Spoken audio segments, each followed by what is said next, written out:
So it's freezing, and what needs to freeze is the Cubs' massive slip and slide. The Cubs were 76 and 64. Now we lie at 79 and 74. That means that out of our last 13 games, 10 of them were losses. In the big stretch leading up to the playoffs, this is very bad. We lost 6 out of our 7 games against the Arizona Diamondbacks alone, and we lost series to very lowly teams, the Colorado Rockies, who are right now about 56 and 96, and the Pittsburgh Pirates, who are currently 71 and 81, I think. These are teams that we should not be losing to. We swept the Pirates twice earlier in the season. So, to see the Cubs struggle against the Pirates at home, nonetheless, to see us lose at home is very alarming.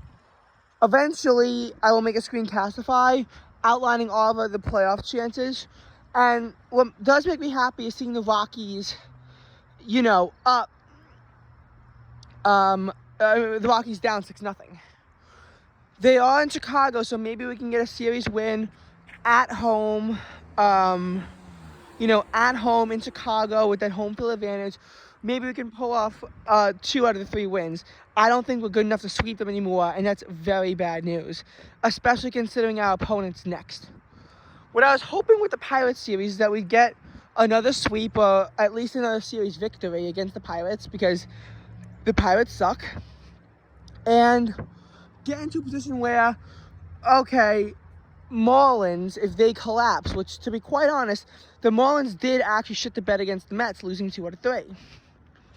But because the Marlins control the tiebreaker, if we finish with the exact same record, that does us no good. And with the Diamondbacks pretty much cementing themselves in 5th place with their, series victory over the San Francisco Giants, which pretty much gets them out of the playoff picture.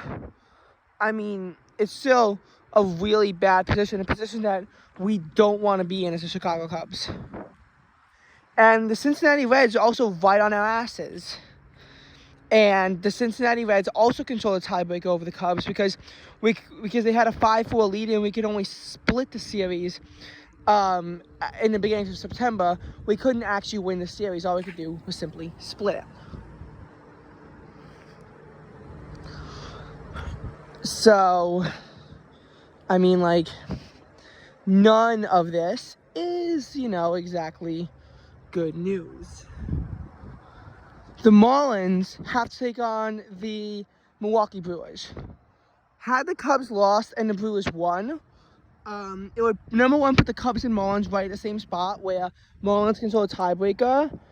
But furthermore, it would also put the Brewers in a position where they could clinch the NL Central. With 9 games left to go, the Brewers have an 8-game lead. Their magic number is down to 2. And if the Brewers can win tonight, the Cubs are going to get control of their own destiny again. As in, if we win out, even if the Marlins win out, we will make the playoffs. But it's also going to keep the Brewers 8 games ahead of us with 8 games left. Now, the only reason why we would still have a chance at that point is because the Cubs and Brewers do go head-to-head, and so far we've both won 5 games. So those 3 games, if the Cubs win them, but I'm telling you, what I was hoping it would be a question of how many games we need to win. What I was hoping it would be a question of right before the series started, it's literally going to be a question of, is it going to happen? Because literally, if the Cubs and Brewers both win the next 2 games, again, we've totally lost control of our own destiny for the NL Central title. And we've, to some degree, lost control. We've lost control of our destiny for a playoff spot, period. Just that is easy to get back. Marlins fuck up. Cubs don't. And we can make it into the playoffs. The Reds, too, they are also pretty much right up there. Because the Cubs and Marlins both 79 and 74. The Reds, 79 and 75. it's a tight NL Central race, and that's why losing 6 out of 7 games against the Diamondbacks was really painful, because that was a very important series that we had to win. Had that series gone in our favor, things would be different. To be honest, we really lost all the important series. Giants have been dealt with, so our tiebreak over them doesn't really mean much. And we don't have tiebreakers over the Phillies. We don't have it over the Brewers or the Reds or the Marlins. Well, actually, Brewers we actually might have it over. But it's probably not going to matter because they're 8 games ahead of us now. Because while we were doing shit, they were actually doing quite good. And we were able to significantly expand their lead. There was a point where we were 1.5 games behind them, as well as 12 games above 500. Now we're only 5 games above 500. As our epic slip and slide continues. And the Marlins, they get a treat. Mets beat them the last time, but can the New York Mets do it again? I'm probably going to actually at some point wear a Mets sweatshirt just because of how much this means to me. Just because I really need the Mets to win that series. But I also need the Cubs to beat the Rockies. And the Marlins play the Mets, and one of the team that I don't remember who it was. Maybe someone else in the comments does. I have a feeling that's not a very good team, though. And that's very concerning. Meanwhile, after the Rockies, we play the Braves. Even though we beat them in the last series, that's probably a great opportunity for our asses to get swept, or for us to, at the very least, lose the series against the Braves. Meanwhile, Milwaukee, that could really go either way. And what my hope kind of is that the Brewers are going to have at that point clinched the number 3 seed, and they might be resting their starters. But it's hard to tell. Because the Mets' 2022 collapse was not a collapse. They just simply got swept in a critical series. With another team who's doing very well. The Mets had a winning record in every single month, even in September. They just didn't do great at the end of September, and they got swept in that series, which went into October as well. This is a real collapse. The Cubs are bound to have a losing record in the month of September at really unfortunate timing as well, because the question is, can we even make it into the playoffs? We've seen really bad collapses before in the MLB. 2020 Phillies was a great example. One of the biggest in recent memory, the 2007 New York Mets, where they lost 12 out of their last 17 games, including losing 5 in a row, winning 4 out of 5, and then losing 6 out of 7.